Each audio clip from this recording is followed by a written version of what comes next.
Hello good morning. कैसे हैं आप लोग। तो आइए आज हम स्टार्ट करते हैं लघुत्तम महत्तम समावर्तक जो भी होता है उसका लेक्चर 2। ठीक है, इसमें हमने कल देखा था महत्तम कैसे निकालना है, लघुत्तम कैसे निकालना है एक संख्या में। अब हम देखेंगे कोई भी चीज दे रखा है, मान लीजिए एक संख्या दे रखा है, दूसरी संख्या भी दे रखा है, महत्तम समावर्तक दे रखा है, लघुत्तम निकालना है। लघुत्तम समावर्तक दे रखा है, महत्तम निकालना है। या फिर संख्या में से एक संख्या दे रखा है और महत्तम समावर्तक दे रखा है, लघुत्तम समावर्तक दे रखा है, तो दूसरी संख्या कैसे निकालना है वो चीज़ें हम देखेंगे। तो देखते हैं फॉर्मूला क्या होता है।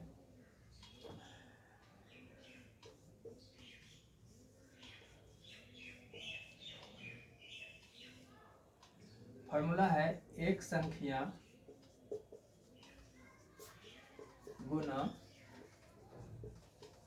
दूसरी संख्या बराबर HCF गुना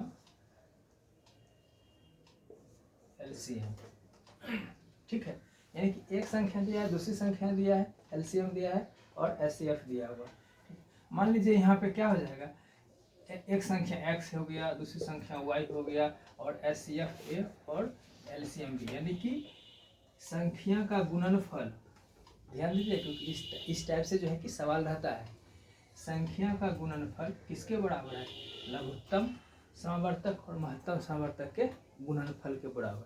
ठीक है, कहीं कहीं दे देगा यदि दो संख्याओं का गुणनफल इतना दे रखा है, ठीक, और महत्तम समावर्तक इतना दे रखा है, कोई एक नंबर दे देगा, तो लघुत्तम समावर्तक क्या होगा। यहाँ तो अधिकतर फॉर्मूला में देखते हैं कि एक संख्या गुना दूसरी संख्या, ठीक है, लेकिन अगर डायरेक्टली गुणनफल दे दे तो वो उसमें भी कोई डिफरेंस नहीं है, गुना करने के बाद गुणनफल ही हो कहलाता है। ठीक है, तो आई ये फॉर्मूला देख लीजिए, इसको ध्यान में रखिएगा, बहुत इंपॉर्टेंट है, इससे बहुत सवाल आते हैं एग्जाम में और जो कि आसानी से सॉल्व होता है। तो आइए पहला सवाल देखते हैं। चलिए अब ये सवाल हम देखते हैं क्या है। दो संख्या का लघुत्तम समावर्तक 1920 है तथा महत्तम समावर्तक 16 है। यदि इनमें से एक संख्या 128 हो तो दूसरी संख्या क्या होगा।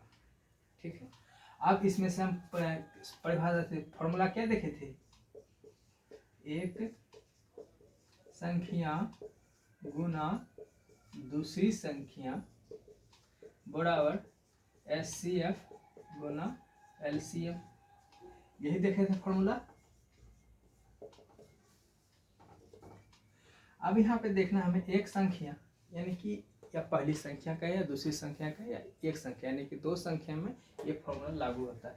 एक संख्या कितना दे रखा है 128 गुना दूसरी संख्या कितना दे रखा है, हमें दूसरी संख्या पूछ रहा है, दूसरी संख्या हमें पता नहीं है।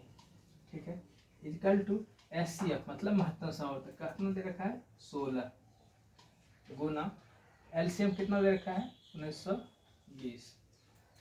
ठीक है, अब देखिए ये आपस में गुना है तो इसको हम तोड़ेंगे तो ये गुना बराबर किधर जाके क्या हो जाएगा, भाग हो जाएगा। ठीक है, यानी कि यहाँ पे जो x हमें फाइंड करना है कितना हो जाएगा 16 गुना 1920 बटा 128। अब इसको क्या करेंगे, काट देंगे, कितना बार में कटेगा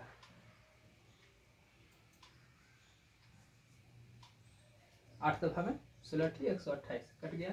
अभी 8 से इसको काटेंगे, 8 गुना 16 8 चौका 32 कितना हो गया 240, यानी 240 मेरा क्या निकल गया, ये आपका दूसरी संख्या। ठीक है, इजी स्टेप में तुरंत हो जाएगा, इसमें किसी प्रकार की परेशानी नहीं होगी। चलिए देखिए अब अगला सवाल सेम उसी प्रकार से 2-3 सवाल हम बनाएंगे।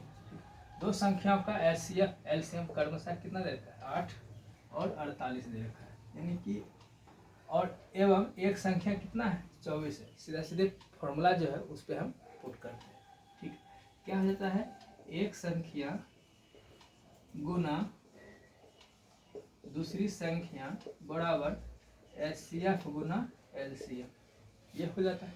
अब इसमें से बैठा देंगे, एक संख्या कितना दे रखा है 24 गुना दूसरी संख्या में नहीं पता तो x इक्वल टू HCF कितना दे रखा है 8 और LCM कितना दे रखा है 48।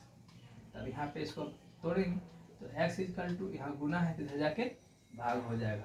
8 गुना 48/24 कट गया 2, कितना आ गया 16, यानी आपका x निकल गया 16। x किसको माने थे?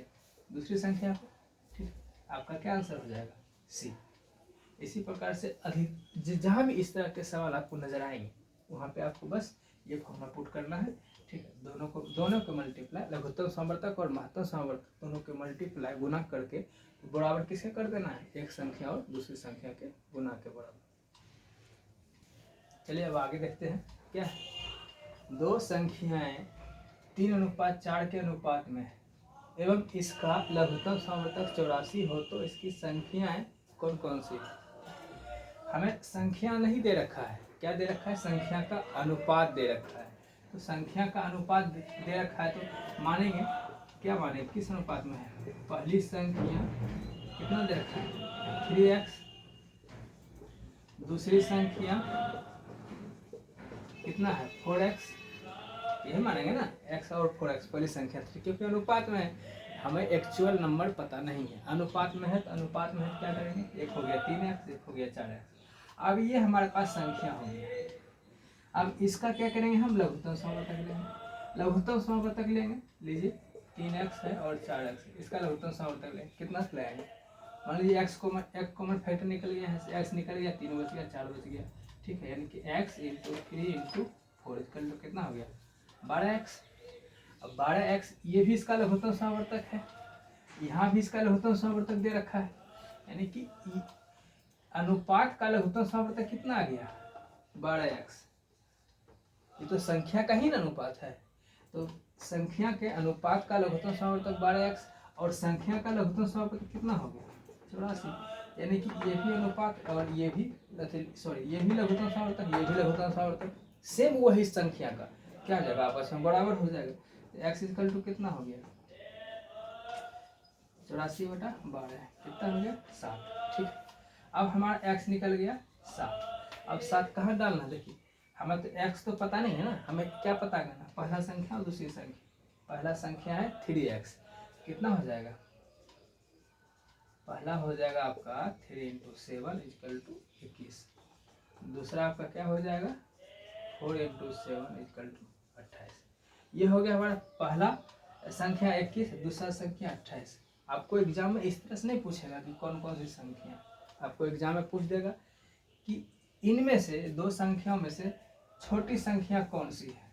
ऑप्शन दे देगा 21, 28, 32, 35 जो भी हो, उसमें से छोटी संख्या ढूंढना। जब हम संख्या निकालेंगे तब तो हमें पता चलेगा छोटी संख्या कौन सी है। या फिर इस अनुपात में देखेंगे जहाँ 3 है और 4 है, इसमें से किसका रेशियो सबसे कम है? 3 का रेशियो कम है, तो संख्या 3 छोटी हो गई, तो डायरेक्ट निकाल लेंगे 27, बाकी से हमें कोई लेना देना नहीं है। अब सवाल पूछेगा बड़ी संख्या। ठीक है, तो एसएससी के एग्जाम में बड़ी संख्या पूछा जा चुका है। ठीक, तो वही हो गया कितना? ये 28। इसका बड़ी संख्या पूछ दिया 28, डायरेक्ट मार दिए, टिक कर दिए, हो गया आंसर मेरा। ठीक, तो आइए अब अगला सवाल देखते हैं। चलिए अब देखते हैं अगला सवाल, जो कि थोड़ा सा अलग है। इसमें अधिकतर सवाल इसमें जो कि कन्फ्यूजन हो जाता है, थोड़ा सा इसको ध्यान दीजिएगा। ठीक है, इसमें क्या है? 12 के दो गुणजों का लघुत्तम समवर्तक 1056 है। यदि इनमें से एक संख्या 132 है तो दूसरी संख्या क्या होगा? तो एक संख्या तो 132 दे रखा है, तो 12 के दो गुणज यानी कि दोनों संख्या जो है 12 से पूर्णतः कट जाती है। दोनों संख्या 12 से पूर्णतः कट जाती है, और उनमें से एक संख्या 132 दे रखा है। ठीक है, तो देखिए 132 को अगर हम फैक्टर करते हैं तो 12 गुना 11, ये भी तो 12 का ही गुणज है। आखिर 11 से बढ़कर 12 को हम 11 दफा में पढ़ेंगे तो कितना लगेगा? एक आ जाएगा 132। ठीक है, तो 132 भी तो एक संख्या तो हमें दिया ही है। अब हमें दूसरी संख्या पता करना है। दूसरी संख्या में कितना हो जाएगा? 12 × x। क्यों? क्योंकि 12 से तो उसमें भी डिवाइड करना हो संख्या में, तभी तो 12 का गुणज कहलाएगा। एक संख्या देखिए 132, 12 गुना 11, तो यानी कि 12 जो है 11 का 132 जो है 12 का गुणज है। कितना दफा में? 11 दफा में, यानी कि 12 में 11 से मल्टीप्लाई किए। यहाँ अब दूसरी संख्या हमारा क्या है? वो भी तो 12 का गुणज ही होगा, है? चाहे x 12 × x लिखे, x की जगह 1 हो, 2 हो, 3 हो, 4 हो, जो भी हो, लेकिन होगा तो 12 का गुणज ही। ठीक है, तो हमारा पहला संख्या कितना है 132 दे रखा है। दूसरा हमें पता नहीं है कितना हो जाएगा 12x, क्योंकि 12 का ही गुणज है। जो भी संख्या इसमें गुना होगा 12 से ही गुना होगा है? तो अब क्या करेंगे हम अपना निकालेंगे। ये भी संख्या है, इसका भी पूरा संख्या तो हमें पता नहीं है, तो हम क्या करेंगे पहले इसका एलसीएम लघुत्तम समावर्तक निकालेंगे। एलसीएम तो कितना हो जाएगा 132 और 12x लेते हैं, 12 से निकालेंगे 11 और x, कितना देगा हमारा लघुत्तम समावर्तक 12 गुना 11 गुना x, कितना हो गया 132x। 132x मेरा किसका लघुत्तम समावर्तक आ गया है गुणज का, पहला 132 का, दूसरा 12x का, ठीक है। और हमें क्या दे रखा है दो गुणजों का लघुत्तम समावर्तक 256 दे रखा है। जैसे पीछे किए थे ये लघुत्तम समावर्तक और ये लघुत्तम समावर्तक क्या हो जाएगा आपस में बराबर, ठीक है। 132x बराबर 256, x बराबर कितना हो जाएगा 256 बटे 132, काटिए 8 बार में काटिए, तो x का मान कितना आ गया 8। अब हमें क्या करना है x हम कहाँ रखे थे दूसरा संख्या में 12x, यानी कि x के जगह कितना हो जाएगा 8, कितना हो गया 12 ठीक 96, यानी 12 गुना 8 इक्वल टू 96, क्या हो गया। अब देखिए दूसरा संख्या क्या है 12 का गुणज है कितना दफा में 8 दफा में, और पहला संख्या 12 का गुणज है कितना दफा में 11 दफा में। तो हमें बस ध्यान रखना है कि किसका कर रहा है 12 के दो गुणजों का कर रहा है, तो वो संख्या में हम 12 ही लेंगे। अगर एक संख्या नहीं दे रखा होता तो हम क्या करते 12x और 12y, तो लेना है 12 के ही साथ जिसका गुणज दे रखा है, एक x के साथ मल्टीप्लाई कर देंगे y के साथ मल्टीप्लाई कर देंगे और उसका लघुत्तम समावर्तक क्या हो जाएगा xy किसके बराबर हो जाएगा 256 के बराबर हो जाएगा। तो इसको भी उस तरह से फैक्टर करेंगे जो कि और xy के रूप में उसको दो भाग में बांट देंगे, जो कि अब क्या करेंगे 12 इंटू एक्स वाई उसको भाग दे देंगे, एक्स वाई निकल जाएगा, अलग अलग संख्या हमें प्राप्त हो जाएगी। ठीक, मैं भी ऐसे सवालों का प्रैक्टिस कीजिएगा तो बनना आसान है। ठीक है, चलिए अब अगला सवाल देखते हैं। अभी हमने थोड़ी देर पहले इस विषय में बात किया था, अगर गुणज दे रखा है और दोनों में से कोई संख्या नहीं दे रखी है तो हम ए और बी मानेंगे या एक्स और एक्स या वाई मानेंगे। ठीक, तो कह रहा है यहाँ पे 29 से बड़ी दो संख्याओं का महत्तम समावर्तक 29 है। ठीक है, तो महत्तम समावर्तक 29 है और 29 से बड़ी है एवं लघुत्तम समावर्तक 4147 है।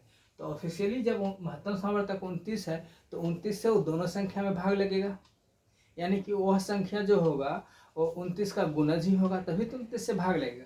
ठीक है, तो यहाँ पे हम क्या मानेंगे, पहला संख्या कितना हो जाएगा 29x, दूसरा संख्या कितना हो जाएगा 29y। कह रहा है महत्तम समावर्तक 29 है, यानी कि वो दोनों संख्या में 29 से भाग लगेगा तभी महत्तम समावर्तक 29 आएगा। अब 29 आएगा तो पहला संख्या 29 है, दूसरा संख्या 29y। ठीक है, हमारा पहला संख्या और दूसरा संख्या पता हो गया। और यहाँ क्या देखा है महत्तम समावर्तक लघुत्तम समावर्तक कितना है, तब निकालते जो फॉर्मूला हमने देखे थे। और फॉर्मूला हमने क्या देखा था, पहला संख्या गुना दूसरा संख्या बराबर महत्तम समावर्तक गुना लघुत्तम समावर्तक, यही देखा था ना। तब पहला संख्या कितना है 29x गुना दूसरा संख्या 29y बराबर महत्तम समावर्तक 29 गुना लघुत्तम समावर्तक 4147, यही है।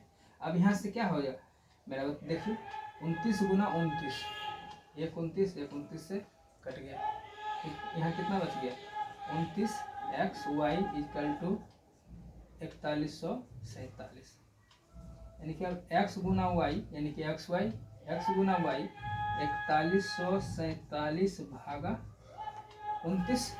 ठीक, अब इसको काटेंगे कितना निकल जाएगा 143।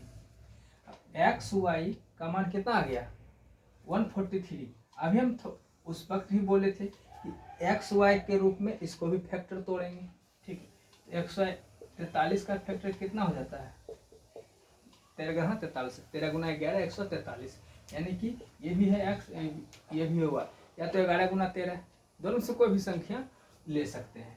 ठीक है, अब क्या हो जाएगा एक्स के जगह कितना है 13, y की जगह कितना है 11। अब हम यहाँ पे संख्या का मान बैठाएंगे तो पहला संख्या मेरा कितना हो जाएगा 29 गुना 11। दूसरा संख्या क्या हो जाएगा 29 गुना 13। ठीक है, अब इसको गुना करके लिखिए क्या होता है गुना, बताइए। 29 29 9 9 2 11 3, कितना हो गया 319। अब इसको करेंगे 29 गुना 13, 29 दिया 87 और 29 7 9 8 17 3, कितना हो गया 377। यानी कि हमारा पहला संख्या निकल गया 319, दूसरा संख्या निकल गया 377। अब इसमें से पूछते इनमें से छोटी संख्या कौन सी है 319। मान लीजिए यहाँ के बाद सवाल आपको दे दिया कि इनमें से छोटी संख्या कौन है 319 और इनमें से बड़ी संख्या कौन है 377। निकल गया एक सवाल, तो उधर से वो हो गया। अब दूसरा हो गया, पूछते इनमें पहली संख्या दूसरी संख्या जो भी पूछे वो निकल जाएगा। अब यहाँ पे सवाल दे रखा है इन संख्याओं का योग कितना है, तो संख्या योग निकालने के लिए हमें क्या चाहिए, दोनों संख्या प्राप्त होना चाहिए। ठीक है, तो दोनों संख्या में प्राप्त हो गया। अब इसको हम क्या करेंगे, जोड़ देते हैं। 9 7 16 8 1 9 3 3 6, कितना हो गया मेरा 696। 696 क्या हो गया, इन दोनों संख्या का योग हो गया। चलिए, तो हमारा योग करके कितना निकल गया 696। ठीक, इसी प्रकार से आपको घबराना नहीं है, बस इजी तरीके से सोचना है कि हमें दिया हुआ क्या है और निकालना क्या है। ठीक, बड़ी से बड़ी संख्या दे रखा है और 29 से बड़ी है तो 29 का गुणज कर दिया, क्योंकि महत्तम सामर्थ्य भी तो 29 दे रखा है। ठीक है, इसी प्रकार से हम अधिकतर सवालों का जवाब निकालेंगे। आज के लिए इतना ही रहने देते हैं, आगे इसके आगे हम कल देखेंगे और सवाल देखेंगे इससे रिलेटेड, जहाँ पर कि हमें संख्या दे रखा हुआ ढेर सारा। ये तो एक फार्मूला के आधार पर सभी था, उसमें से आगे हम देखेंगे कि मान लीजिए 3 अंकों की संख्या दे रखा है। ठीक है, 3 4 नंबर दे रखा है, उसमें लघुत्तम सामर्थ्य तक निकालना होगा। अब कोई बड़ी से बड़ी संख्या, चाहे 4 अंकों की बड़ी से बड़ी संख्या क्या होगा जो इनसे पूर्णतः विभक्त हो, तो आगे हम वो चीज़ देखेंगे। ठीक है, आज के लिए इतना रहने देते हैं। चलिए, धन्यवाद।